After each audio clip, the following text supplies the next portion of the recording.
Oh shit, here we go again. It's been a crazy week in Magic news, and I did say I didn't want to become a news channel banging papers on the desk and shit, but let's be real, I could not talk about this. The newest announcement from Wizards of the Coast is Double Masters.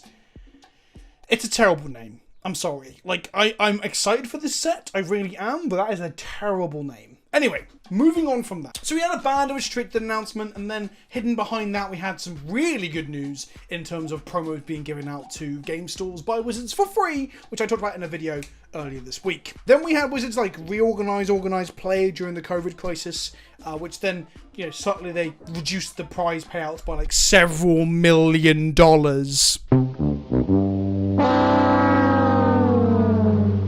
And that's an ongoing debacle that, honestly, I didn't want to cover because, well, I'm tired. I'm tired of constant fuck-ups around organised play. Does organised play even exist anymore beyond a couple of Twitch streamers being added to the MPL, honestly? Is that admission of giving up? I don't know. But tell me in the comment section, do you think I should care more? Do you think I should commentate and talk about the organised play fiasco?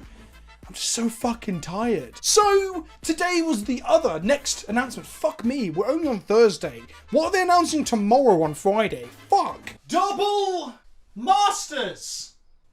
Can you tell I just got a new mic arm and I like doing like dumb shit with it?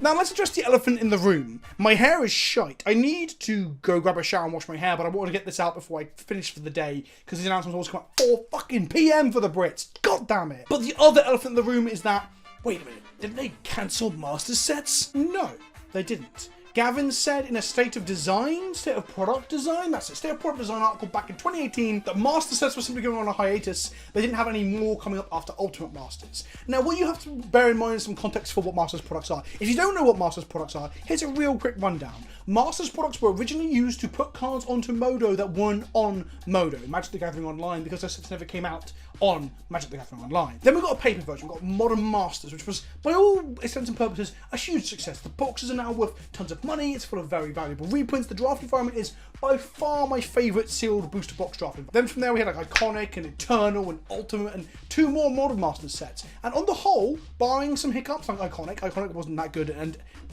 Masters 25, less said the better. Barring some hiccups, on the whole, the product line has been very successful. It generates a lot of hype, people get excited, people want to crack those packs, people want to draft that thing and get those valuable reprints. I guess the biggest criticism of Masters products at any point is that they could have used them to reprint Fetchlands and those sorts of things. And by those sorts of things, I just mean Fetchlands. For some reason, they were not keen to do this. We only saw them reprinted in the 3rd Modern Masters set, and that was it.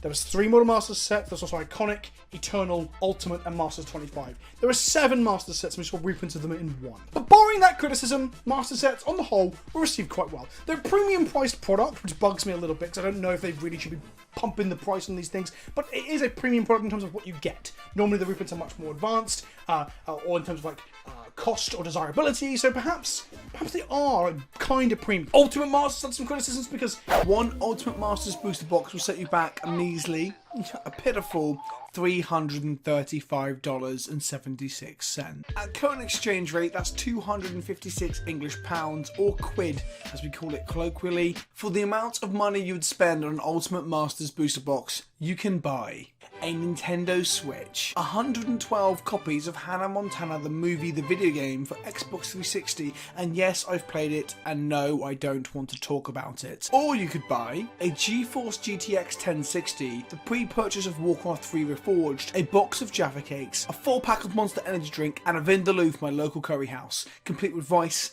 and naan bread. My god, the hype for this release has got me so excited I just need to shit constantly, perhaps even more so than what this terrible diet would do to me. Maybe. It was a bit more on the expensive side, but then they put box toppers in, and box toppers end up being, although criticised initially, very, very popular. People were clambering to get them, and they're beautiful cards with gorgeous frames.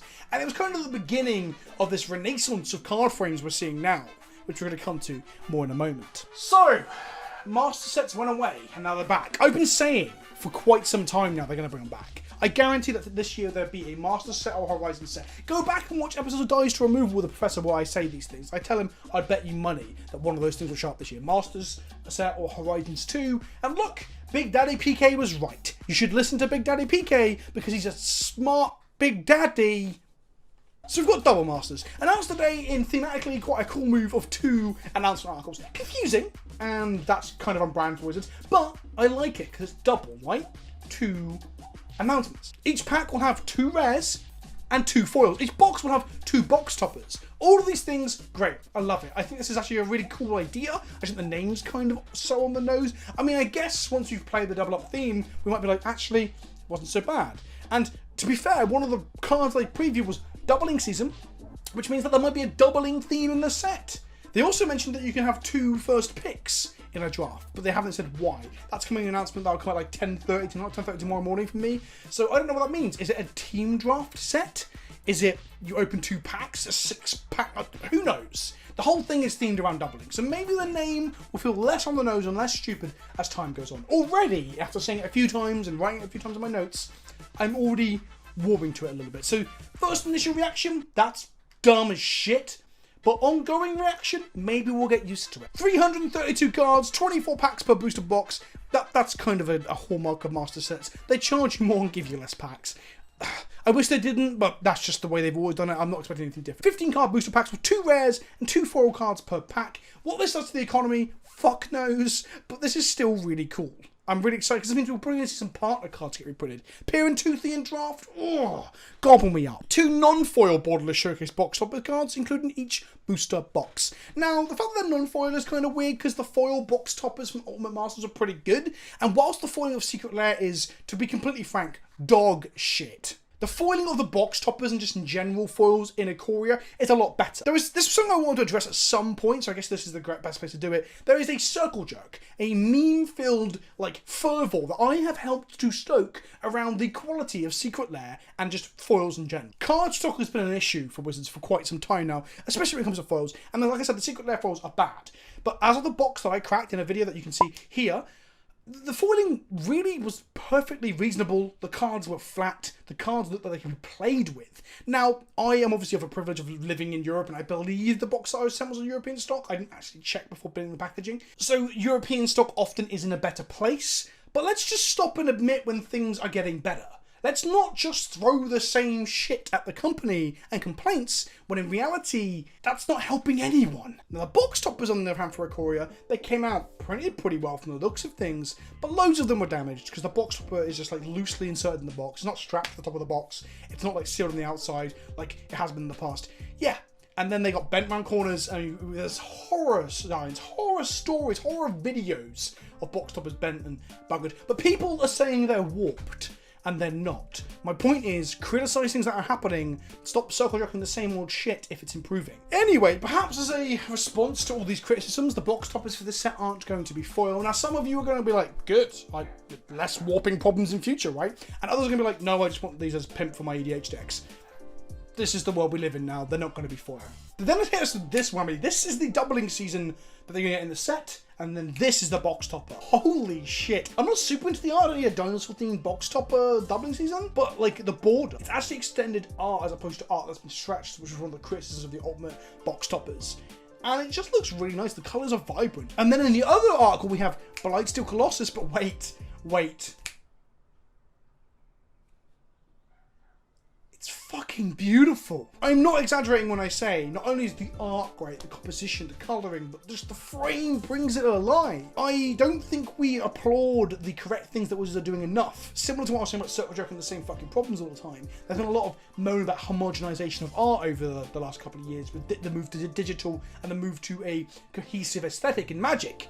So when they start doing these incredible, gorgeous comic book triomes and the comic book cards in Ikoria and this, I think we just stop and be like, you know what? You done good. Whoever gave the art direction for this, whoever was in charge of sorting out the frames, those people Wizards should be pushed to the forefront of the community, pointing at and clapping for. Because it's fucking great. So just credit where credit is due. But then, there is one small paragraph in the announcement that I can't even muster anger for anymore, because it's getting fucking ludicrous. Now, to quell one rumour before it begins, there are no Fetchland reprints in this set.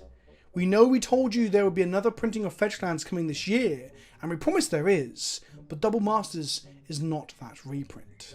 Now, I'm not gonna lie, that fucking angers me. Like, the previous criticism, the biggest criticism of Masters sets was that they didn't reprint the Fetchlands. The cards that are becoming the prohibitive biggest price sticking point for multiple formats. They are under-printed by a huge margin. I've done several videos on this now. I did a t-shirt campaign. I'm constantly shouting about it. I know it's kind of a meme and arguably a circle jerk at this point, but because I want something to change. I want them to admit that these cards are important for older formats and give them to the players in some sort of affordable way. I don't mean make them 5 pence each. I mean make them not $100 per base cheapest unfoil versions. Because that's fucking stupid. Now, one responder on Twitter did point out that, well, actually they'd prefer to see these put into a standard set because it would increase the supply dramatically. But what we've got to remember is that Wizards of the Coast have already ruled that out. They've already shot that rumour in the back of the head behind the shed with a gun that says no reprinting of... Oh, fuck that, analogy up. Speaking of old favourites, this isn't the last time you'll see Fetchlands this year either. While we will not be entering Standard in 2020 with them, let's put that rumour to rest right now. Having these in abundance still isn't a play pattern we want in Standard. There will be another way to pick up some stylized version of Fetchlands. Later this year will also be in your local game store. Now, Fetchlands Secret Lair Ultimate Bullshit Edition is a LGS product, so my fear is that we're going to see this again in an LGS product like that. Something that is basically insulting and dog shit and will not help the supply issue that we have around Fetchlands. And for those of you that are new here and don't know what this is, this problem around Fetchlands, I did a budget legacy video that was actually quite popular and people are clambering for me to make more, but they are just budgetized actual tier decks and talk about the upgrade paths. And the frustration is that I want to do more of these, but A, we're in a global crisis where people are struggling financially, so it feels a little bit tone deaf, and B, well, the prohibitive bit isn't actually necessarily the reserve list, because you can cut down on playing like minimal duels or no duels at all.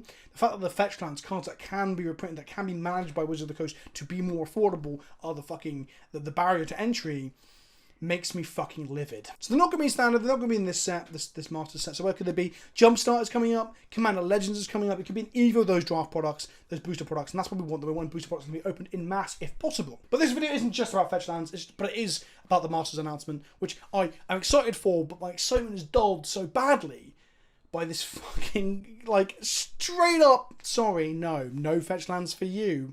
The only hope here is that they're so willing to come up and say, it's not here, but it will be. There will be a reprint. That I can't imagine this is the Secret Lair. This has got to be in a set, but I guess they won't tell us this. They want to build up the hype towards them, but the hype's at fucking fever pitch, Wizards. Come on. Throw us a fucking bone. So beyond that, that's kind of it, really. The set is coming out in August, and instead of collector's boosters, they're now called VIP boosters. At this one time, they're not called VIP boosters all the time, just this time, because it's obviously on flavour, apparently.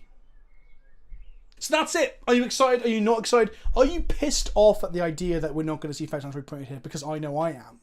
I am looking forward to cracking these packs, and I'm looking forward to drafting this set on both Modo and in paper at my local game store. But I'm not looking forward to the price of Fetchlands spiking again, because they've once again barefaced told us they can't reprint them in this set for some reason. Come on! Come on. I've been Vince, also known as PleasantKenobi on the internet, your favourite Magic the Gathering news channel now, apparently. I should be back with some gameplay tomorrow. I've got Historic and Commander coming up on the channel. I was actually streaming when this announcement happened. There should be a stream video on Sunday where like people talk about it in chat, like, what, double Masters? It's a Masters set? And then we live react to it. And then I'm like, oh, I better go make a video.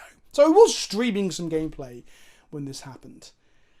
Imagine playing Magic in 2020, eh? And not just talking about it into a camera in a really hot office. I need to turn my fan back on. Oh, come on. Fan me harder, daddy. Thanks for watching. Hit the like button, comment down below to let me know what you think. And I'll see you all in the next video. Ta-ta for now.